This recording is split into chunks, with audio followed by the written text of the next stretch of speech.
Ons het verlede week begin kyk hoe ons getalle kan opbreek wat groter is as 10 en hoe ons dit dan in die som skryf. So, ons het ons tellers en ons het ons altyd in die boonste ry 10 tellers en in die onderste ry ook. 1, 2, 3, 4, 5, 6, 7, 8, 9, 10. 1, 2, 3, 4, 5, 6, 7, 8, 9, 10. So, ons eerste getal wat ons het is 11. Nou weet ons klaar, in ons boonste ry het ons mos 10.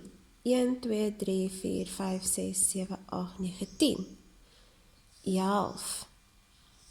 So ons kan sien dat ons onder die lyn 1 bygesit het om 11 te maak. So ons het mos nou geleer om dit in ons boeke te skryf ook. Ons skryf 11 is gelyk aan. Nou kan ons dit teken. Ons teken in die boonste ry mos 10 kolle, want daar is altyd 10 in die boonste ry. 1, 2, 3, 4, 5, 6, 7, 8, 9, 10. En hoeveel is nou weer in die onderste ry? Net 1. So ons teken hom daar. Nou kan ons sien, daar is 10 in ons boonste ry, so ons skryf vir 10 daarin. En daar is net 1 in ons onderste ry, so ons skryf hom daar. Dit beteken, 11 is gelyk aan 10 plus 1. Kom, ons kyk nog een. Ons volgende nommer wat ons het is 13. So ons weet mos klaar, hoeveel is nou weer daarbo? 10, daar is altyd 10 daarbo. En dan kan ons mos net onderby sit om 13 te maak.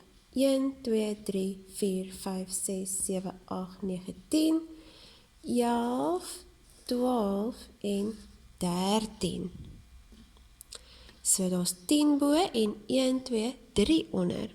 Nou kan ons gaan teken ook. 13 is gelyk aan, nou teken ons 10 kolle.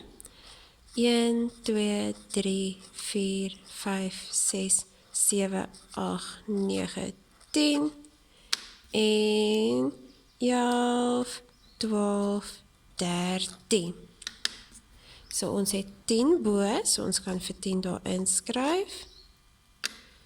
En 1, 2, 3 onder die lyn, so ons skryf vir 3 hier. Dit beteken, 13 is gelyk aan 10 plus 3. Maar kyk mooi, juffrou skryf nie 11 is gelyk aan 10 plus 1 en dan weer is gelyk aan 11. Hierdie is soos 'n verkeerdomsom. Ons skryf eers eintlik ons antwoord en dan ons is gelyk aan. So moenie weer hierna gaan skryf is gelyk aan 11 of is gelyk aan 13 nie. Nou hieronder het ons vir 15 en 17 ook. So ons het 10 bo, 11, 12, 13, 14, 15. So 15 is gemaak uit 10 bo die lyn en 5 onder die lyn. Jy kan self hom probeer teken en sy getalle daar gaan inskryf. En as ons vir 17 vat, het ons mos 10 bo die lyn in die boonste lyn en dan 11, 12, 13, 14, 15, 16 en 17. So ons het 17 is gelyk aan 10 plus 1, 2, 3, 4, 5, 6, 7. 10 plus 7.